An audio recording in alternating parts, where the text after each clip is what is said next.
Hello friends, బాగున్నారా అందరూ? ఈరోజు పాపికొండలు బోటింగ్ వెళ్తున్నామండి. చాలా ఎగ్జైటింగ్గా ఉంది. మీలో ఎంతమంది ప్రకృతి ప్రేమికులు ఉన్నారండి? కామెంట్ చేయండి. అయినా ప్రకృతిని ప్రేమించని వారు ఎవరైనా ఉంటారా? ప్రకృతిని చూడడం వల్ల మానసిక శక్తి మరియు శ్రేయస్సు మెరుగుపడుతుందని శాస్త్రవేత్తలు రుజువు చేశారు. ఇక విషయంలోకి వెళ్తే, భద్రాచలం నుండి పాపికొండలు వెళ్ళే మార్గం అంతా ఫారెస్టే అండి. దారి మధ్యలో చిన్న చిన్న పల్లెటూర్లు, గిరిజనులు నివసించే ప్రాంతాలు, చాలా ఎత్తైన కొండలు, వివిధ రకాల వృక్షాలు ఎంతో అందంగా కనిపించాయి. ఎప్పుడూ బిజీగా ఉండే లైఫ్లో కొంత సమయం హ్యాపీగా గడపాలి.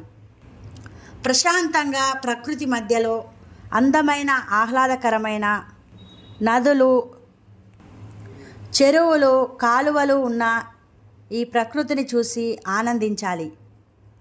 అలా ఆనందించాలి అంటే ఈ పాపికొండలు ప్రాంతం ఒక మంచి బెస్ట్ ప్లేస్ అండి.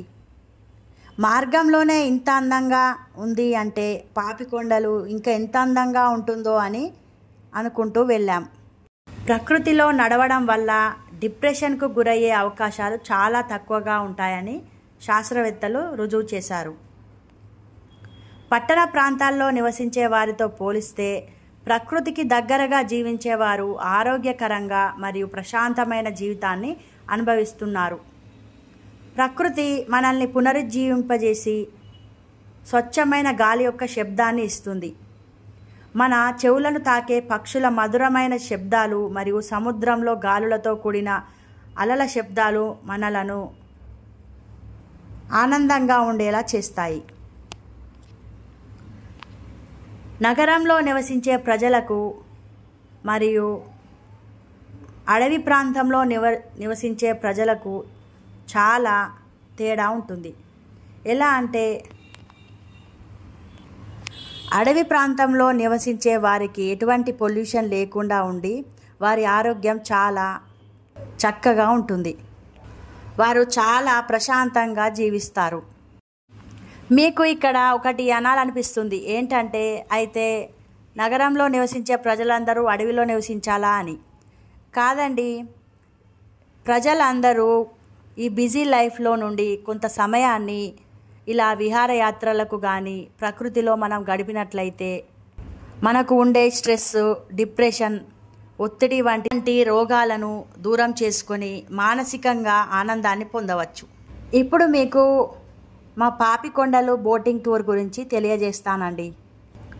మేము మార్నింగ్ 8 గంటలకే భద్రాచలం నుండి పాపికొండలుకి బయలుదేరాము. ఎవ్వరు పాపికొండలు టూర్కి టికెట్ తీసుకున్నా కూడా వాళ్ళకి మార్నింగ్ ట్రావెలింగ్ కోసం ట్రాలీ ఆటోలో తీసుకెళ్తారు. మేము చిన్నపిల్లలు ఉన్నారు కదా అని మేము మా వెహికల్లోనే వెళ్ళాము. మార్గంలో చాలా అందంగా ఉంది ప్రకృతి. ఎటు చూసినా ఆహ్లాదకరమైన వాతావరణం ఉంది. ఎన్నో ఎత్తైన కొండలు, కొండల మీద ఎన్నో జలపాతాలు కనిపించాయి. ప్రశాంతంగా ప్రకృతి మధ్యలో ఆనందంగా నివసించే ఎన్నో గిరిజన కుటుంబాలు కూడా కనిపించాయి. అలానే ఒక 2 గంటలు ప్రయాణం చేస్తే పాపికొండలు వచ్చిందండి. మేము వెళ్ళేసరికి 10 అయిందండి. మేము రాకముందే ఇంకా చాలామంది ముందే వచ్చి ఆల్రెడీ బోట్లోకి వెళ్ళారు. ఈ టికెట్ తీసుకున్న వాళ్ళకి మార్నింగ్ టిఫిన్ వాళ్ళే ఇస్తారు. మేము కూడా వెళ్ళి బ్రేక్ఫాస్ట్ చేశాము. వాళ్ళు ఈ బ్రేక్ఫాస్ట్లో 2 ఇడ్లీ, కొంచెం ఉప్మా పెట్టారు. టీ లేదా కాఫీ కూడా ప్రొవైడ్ చేస్తారు. టిఫిన్ చేశాక అందరినీ బోట్లో వెళ్ళి కూర్చోమని చెప్తారు. ప్రతి ఒక్క బోట్కి ఒక నేమ్ ఉంటుందండి. మేము వెళ్ళిన బోట్ నేము బాలాజీ అండి. బోట్లోకి వెళ్ళే ముందు అక్కడ ఉండే ఆహ్లాదకరమైన ప్రదేశంలో ఆ ఎత్తైన కొండల మధ్యలో చుట్టూ ఆ ప్రకృతి మధ్యలో చాలా ఫొటోస్ వీడియోస్ తీసుకున్నాము. ఇంత అందంగా ఉండే ఈ ప్రకృతి మధ్యలో ప్రతిరోజు ఉండలేం కదండి. ఆ ఒక్క రోజైనా కూడా ఆనందించాలి కదా. ఆ ఎత్తైన కొండలు ఎంతో అందంగా ఉన్నాయి. కొండల మీద పచ్చని పరదా వేశారా అన్నట్టు ఎంతో అందంగా పచ్చదనంతో చాలా ఆకట్టుకున్నాయి. ప్రతి ఒక్కరూ వెళ్ళి చూడాల్సిన ప్రదేశం అండి ఈ పాపికొండలు టూర్. ఇంకొక 3 monthsలో పాపికొండలకి వెళ్ళే రూట్ అనేది క్లోజ్ అవుతుంది అని మేము హడావిడిగా వెళ్ళి చూసి వచ్చాం. మీలో ఇంకా ఎవరైనా ఈ పాపికొండలు అనేది చూడకపోతే తప్పకుండా వెళ్ళి ఎంజాయ్ చేయండి. ఇంకా ఆలస్యం ఎందుకండి, పాపికొండలు అందాలు చూద్దాం రండి. పాపికొండల విహారయాత్ర మొదలైంది. ఎలాంటి ప్రమాదాలు జరగకుండా ఉండేందుకు గవర్నమెంట్ కిట్స్ లాంటివి అందుబాటులోకి తెచ్చింది. ఇక పాపికొండలు ఎలా ఉంటుందంటే ఎటు చూసినా పచ్చని అడవులు, కనుచూపు మేరలో గోదావరి జలాలు, ఎత్తైన కొండలు గుట్టలు, వాటి మధ్య బోటింగ్ అంటే ఎవరైనా ఎగిరి గంతేస్తారు కదా. మరి ఇలాంటి అందమైన లొకేషన్కు వెళ్ళాలంటే ఏ గోవానో ఏ మాల్దీవులకో వెళ్ళాల్సిన అవసరం లేదు, మన దగ్గరే చూసేయచ్చు. తెలుగు రాష్ట్రాల మధ్య ఉన్న చక్కని టూరిజం స్పాట్ పాపికొండలు. అటు తెలంగాణకు ఇటు ఆంధ్రప్రదేశ్కు మధ్యలో ఉన్న పాపికొండల యాత్రలు. ఈ యాత్రకు వచ్చేందుకు టూరిస్టులు ఆసక్తి చూపుతుంటారు. పాపికొండల అందాలను తిలకించేందుకు విదేశీయులు కూడా వస్తూ ఉంటారు. అంతలా మైమరపించేలా చేస్తుంది ఈ పాపికొండల యొక్క అందాలు. తెలుగు రాష్ట్రాల్లో పాపికొండల యాత్ర చాలా ఫేమస్ అండి. నేచర్ను ఇష్టపడే వాళ్ళు ఒక్కసారైనా పాపికొండలను చూడాలనుకుంటారు. అందుకే అన్ని కాలాల్లోనూ ఇక్కడ బోటింగ్ సౌకర్యం ఉంటుంది. అయితే కచ్చులూరు వద్ద జరిగిన బోటు ప్రమాదం వల్ల 1.5 ఏళ్ల వరకు పాపికొండల యాత్ర నిలిచిపోయింది. దీంతో ఎంతోమంది పర్యాటకులు ఈ యాత్రకు దూరమయ్యారు. ప్రభుత్వం మళ్ళీ ప్రారంభించింది. దాదాపు 21 నెలల తర్వాత ఆ ప్రమాదం జరిగిన తర్వాత మళ్ళీ బోటింగ్ స్టార్ట్ అయ్యింది. ఇప్పుడు అన్ని రకాల భద్రతా చర్యల మధ్య విహారయాత్ర మొదలైంది. ప్రస్తుతం 6 పడవలు నడుస్తున్నాయి. త్వరలోనే మరిన్ని బోట్లు కూడా అందుబాటులోకి రానున్నాయి. ఇక్కడ ఏమేం చూడొచ్చు అంటే పాపికొండల యాత్రలో గోదావరి నది అందాలు. పాపికొండల యాత్రలో గోదావరి నది అందాలతో పాటు పట్టిసీమ, పోలవరం, గండిపోచమ్మ ఆలయం, భద్రాచలం, మారేడుమిల్లి, దేవీపట్నం వంటి పర్యాటక ప్రాంతాలు దర్శనం ఇస్తాయి. తూర్పుగోదావరి జిల్లా దేవీపట్నం పరిధిలో పాపికొండల విహారయాత్ర ప్రారంభమైంది. మీరు కూడా ఈ పర్యాటక ప్రదేశమైన పాపికొండలను చూసి ఆనందించండి. పాపికొండలు తూర్పు కనుమలలోని దట్టమైన అడవులతో కూడిన ఒక పర్వత శ్రేణి. ఇక్కడ గోదావరి నది పారుతూ ఉంటుంది. ఇక్కడ అంతరించడానికి చేరువలో ఉన్న వివిధ మొక్కలు, పక్షులు, జంతువులతో జీవ వైవిధ్యం గల ప్రదేశం. రాజమండ్రి నగరానికి సుమారు 60 కిలోమీటర్లు ఉంటుంది. తెలంగాణలోని భద్రాచలం పట్టణం నుండి సుమారు 60 కిలోమీటర్ల దూరంలో ఉన్న ఈ ప్రాంతం జాతీయ వనంగా గుర్తించబడింది. ఈ ప్రాంతంలో సాధారణంగా చెట్లు, ఆకులు రాల్చవు. ఇది ప్రశాంతమైన, సుందరమైన, రమణీయమైన, ఆహ్లాదకరమైన ప్రదేశము. ఇక్కడి కొండలు, జలపాతాలు, గ్రామీణ వాతావరణము కారణంగా ఆంధ్ర కాశ్మీరం అని ఇక్కడ ఈ పాపికొండలు ప్రాంతాన్ని పిలుస్తారు. ఈ ప్రాంతం అడవుల్లో పెద్ద పులులు, చిరుత పులులు, నల్ల పులులు, అడవి దున్నలు, గొర్రె గేదెలు, జింకలు, దుప్పులు, నక్కలు, తోడేళ్లు, కొండ చిలువలు, వివిధ రకాల కోతులు, ఎలుగుబంట్లు, ముళ్ళ పందులు, అడవి పందులు, వివిధ రకాల పక్షులు, విషకీటకాలు మొదలైన జంతుజాలం ఉంది. అలాగే వేలాది రకాల ఔషధ వృక్షాలు, మొక్కలు కూడా ఉన్నాయి. ఇక్కడ సినిమాలు కూడా చాలా తీశారు. సీతారామయ్య గారి మనవరాలు, అంజి, గోదావరి, గోపిక గోదావరి వంటి సినిమాలు ఈ పాపికొండలు ప్రాంతంలోనే తీశారు. రాజమండ్రి నగరానికి సుమారు 60 కిలోమీటర్లు, తెలంగాణలోని భద్రాచలం పట్టణం నుండి సుమారు 60 కిలోమీటర్ల దూరంలో ఉన్న ఈ ప్రాంతం జాతీయ వనంగా గుర్తించబడింది. నది మార్గం రాజమహేంద్రవరం నుండి పాపికొండల విహారయాత్ర దేవీపట్నం మండలంలోని పోచమ్మ గండి గుడి వరకు రోడ్డు మార్గంలో సాగుతుంది. అక్కడి నుండి లాంచీలో పూడిపల్లి, సిరివాక, కొల్లూరు మీదుగా పేరంటాలపల్లి ఈశ్వరాలయం వరకు సాగుతుంది. ఇక్కడ మీకు పేరంటాలపల్లి గురించి చెప్పాలి. మేము పేరంటాలపల్లికి వెళ్ళామండి. ఈ పేరంటాలపల్లిలో అందరికీ ఆశ్చర్యం కలిగించేలాగా ఉంటుంది. ఎందుకంటే మనం ఒక గంట సేపు కరెంటు పోతేనే ఉండలేకపోతున్నాం. కానీ అక్కడ ఈ పేరంటాలపల్లిలో మనుషులు కరెంటు లేకుండా, గ్యాస్ లేకుండా, ఎటువంటి ఇంటర్నెట్ కానీ, మొబైల్స్ కానీ, ఫోన్స్ సిగ్నల్స్ కానీ లేకుండా జీవిస్తున్నారు. వారికి ఎటువంటి సౌకర్యాలు లేకున్నా కూడా అడవిలో దొరికే పండ్లు, కూరగాయలతో జీవితాన్ని సాగిస్తున్నారు. పేరంటాలపల్లి గురించి పూర్తి సమాచారంతో నెక్స్ట్ వీడియో అప్లోడ్ చేస్తానండి. ఈ యాత్రలో గోదావరి చాలా తక్కువ వెడల్పుతో కొండల మధ్య ప్రవహిస్తూ మరింత రమణీయంగా ఉంటుంది. భద్రాచలం నుండి తూర్పుగోదావరి జిల్లాలోని విఆర్పురం మండలం శ్రీ రామగిరి గ్రామం నుంచి సుమారు 3 గంటల పాటు గోదావరి నదిలో ప్రయాణం చేసి పేరంటాలపల్లికి చేరవచ్చు. భద్రాచలం నుండి పాపికొండల యాత్ర చేసేవారు తూర్పుగోదావరి జిల్లాలో శ్రీ రామగిరి గ్రామంలో శ్రీ రామగిరి పుణ్యక్షేత్రం సందర్శించవచ్చు.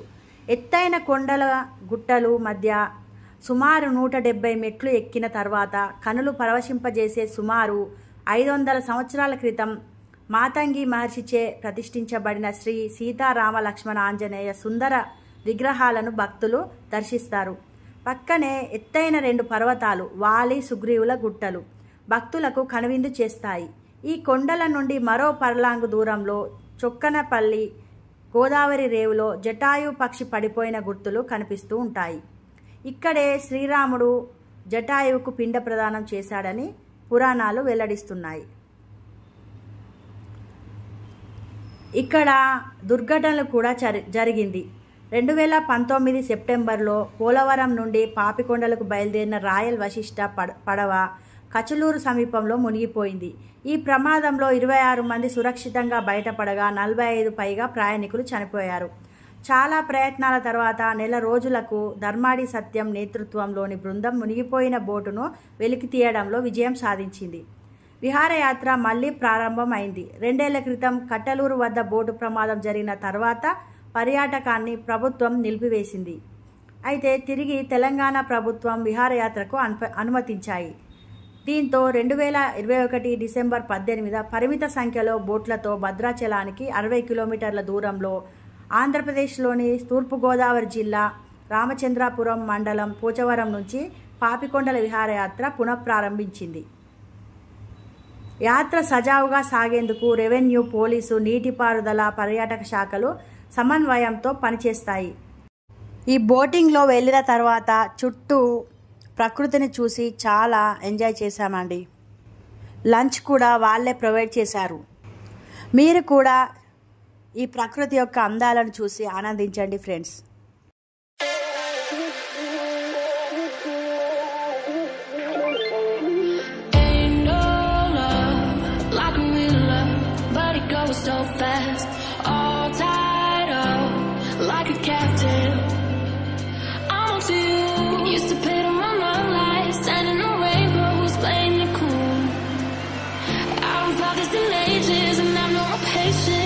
Won't you please stay up in line?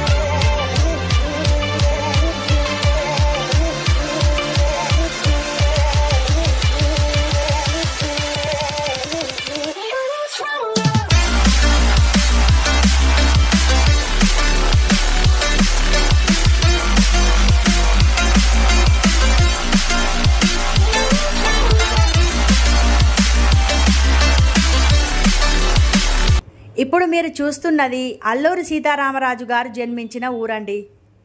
Alluri Sitaramaraju గారు 1897 జూలై 4 జన్మించారు. 1924 మే 7న మరణించారు. భారత స్వాతంత్ర చరిత్రలో ఒక మహోజ్వల శక్తి అల్లూరి సీతారామరాజు గారు. ఇతడు జరిపిన సాయుధ పోరాటం స్వాతంత్ర్య ఉద్యమంలో ఒక ప్రత్యేక అధ్యాయం. సాయుధ పోరాటం ద్వారానే స్వతంత్రం వస్తుందని నమ్మి దాని కొరకే తన ప్రాణాలర్పించిన యోధుడు. కేవలం 27 ఏళ్ల వయసులోనే నిరక్షరాస్యులు, నిరుపేదలు, అమాయకులు అయిన అనుచరులతో, చాలా పరిమిత వనరులతో బ్రిటిషు సామ్రాజ్యం అనే మహాశక్తిని ఢీకొన్నాడు. సీతారామరాజు ఇంటి పేరు అల్లూరి. అల్లూరి వారు తూర్పుగోదావరి జిల్లా కోనసీమకు చెందిన రాజోలు తాలూకా కొమట్లంక, బట్టెలంక గ్రామాలలో స్థిరపడ్డారు. కొమట్లంక గోదావరిలో మునిగిపోవడం వల్ల అక్కడి అల్లూరి వారు అప్పనపల్లి, అంతర్వేదిపాలెం, గుడిమాల లంక, దిరుసుమర్రు, మౌందపురం వంటి చోట్లకు వలస వెళ్లారు. ఇలా అప్పనపల్లి చేరిన అల్లూరి వీరభద్రరాజు తర్వాత గుంటూరు జిల్లా నరసరావుపేట తాలూకాలోని బొప్పుడి గ్రామంలో స్థిరపడ్డారు. ఇలా అప్పటి గ్రామం మునిగిపోవడం వలన వేరే చోటకు వెళ్ళి స్థిరపడ్డారు అల్లూరి సీతారామరాజు గారు. ఆ మునిగిపోయిన గ్రామమే ఇప్పుడు మీరు చూస్తున్నది.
help you out.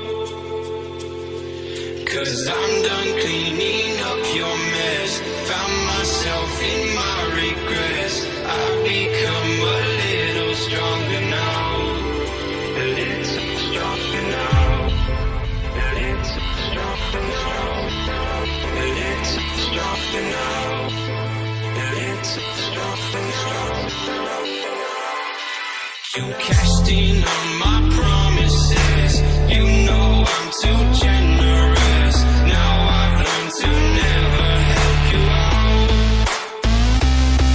'Cause I'm done cleaning up your mess. Found myself in my regrets. I've become a little stronger now. A little stronger now.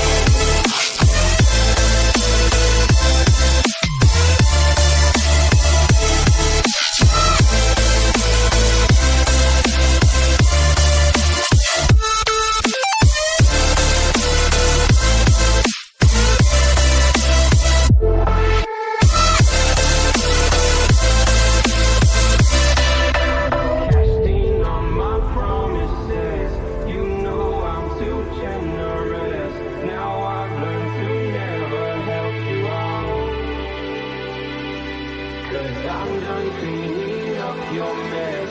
Found myself in my regrets. I've become a little stronger now.